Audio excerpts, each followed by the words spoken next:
KVGC News Times, now 7 minutes after the hour of 7 o'clock. Time for a look at the news. It's a Tuesday, the 10th day of April for 2018.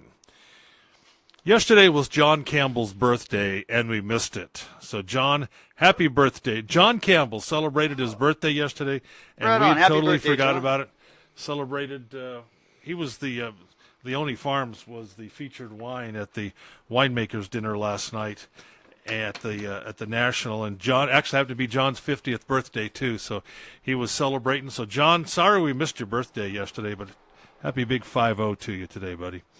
Well, the Calaveras County Sheriff's Office released more details on Sunday afternoon's shooting incident on Highway 26. The victim has now been positively identified as Jack Edward Watts, a resident of the Manteca area. During the investigation, a subject was arrested on unrelated narcotics and weapons charges. Michael Lee Parkerson of the Stockton area was arrested at the scene on charges including possession of a concealed handgun by a member of a criminal street gang and possession of a controlled substance while armed. Parkerson was booked into the Calaveras County Jail with a bail of $75,000. He is not believed to be a suspect in the murder of Watts. Sheriff's detectives are urging members of the public to contact the Calaveras County Sheriff's Tip Line at 754-6030 with any information pertinent to this case.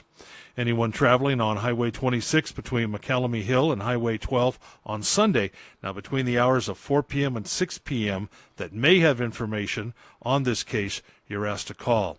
All residents of the Highway 26 corridor from the Glencoe Railroad Flat area through to Paloma Road that own video surveillance systems that may have captured Highway 26 are you're urged to contact the Sheriff's Office as well with any video footage you may have. Again, the Calaveras County Sheriff's Investigators Tip Line, 754-6030. And FBI officials actively working with local law enforcement regarding threats made yesterday against numerous schools in 46 states, including schools in Calaveras County. Now, the emailed threats have now been linked to an internet hacking group, Apophis Squad. According to a statement issued by Calaveras Unified School District Superintendent Mark Campbell, multiple school districts throughout the state received similar generalized threats that made no mention of specific schools or districts. He said the group has been targeting schools in the United Kingdom over the past few weeks and announced yesterday they were starting to target schools in the U.S. Campbell stressed there's no reason to believe anyone's safety is threatened at any of the school district's sites. According to the FBI San Francisco field office, it's believed at this time the threats were part of a large hoax and don't appear to be legitimate. The group, Apophis Squad, is based out of Switzerland and has claimed responsibility for the nationwide hoax as well as a series of bomb threat emails that were sent to schools across the UK in late March. Mule Creek State Prison officials are investigating the death of an inmate during a routine security check on Monday morning. Inmate Robert Hunter was found unresponsive in his cell with blunt force injuries to his face. He was examined by the prison medical staff and pronounced dead. Hunter, 77, was from Riverside County, serving a 15-year-to-life sentence with the possibility of parole on charges related to sexual acts with a minor. Hunter's cellmate, Matthew Wanzer, was taken into custody as a suspect. Wanzer is from San Diego County and is serving time on 2 counts of first-degree murder.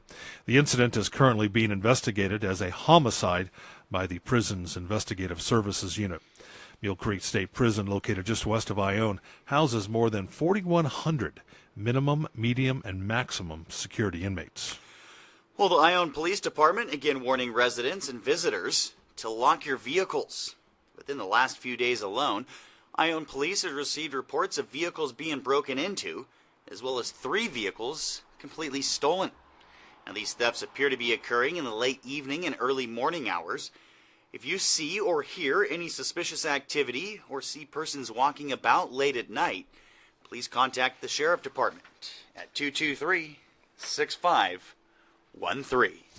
Well, a committee was recently formed and will meet today to explore the possibility of creating a community visual and performing arts center for Amador County. The center would include a performance space large enough to accommodate theatrical productions, as well as spaces for the display of visual artwork or for art classes and workshops. At today's meeting, the group will establish both a name and mission statement. If you're interested, today's meeting will begin at 2 o'clock at the Amador County Archives building on Airport Road.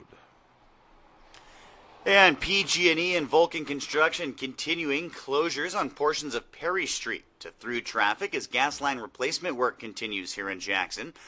The closure will be in place today and tomorrow between Schober and Loida Street. All residents required to select an alternate route. Now, in addition, Center will be closed today between Mason and Bright for the beginning stages of gas line replacement. Resident emergency construction and city vehicles only will be given access to these areas. Short delays are to be expected. Detours will be in place. Again, that is for today and tomorrow. But Center closed today only between Mason and Bright. And tonight at 5 p.m. is the deadline to make the second installment payment of your annual secured property taxes for the 2017-18 fiscal year. Today's deadline should not be confused with the income tax deadline, which is next Tuesday, the 17th.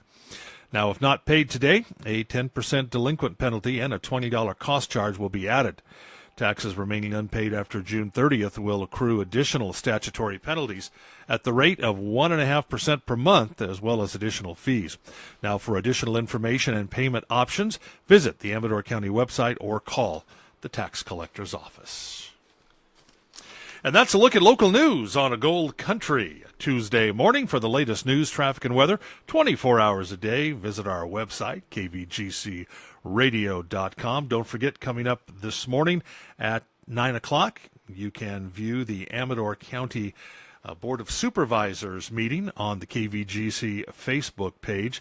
Tomorrow evening, you'll be able to view also the Amador County Unified School District meeting. If you can't watch them live, you can always watch them archived. Just go to our Facebook page later this afternoon.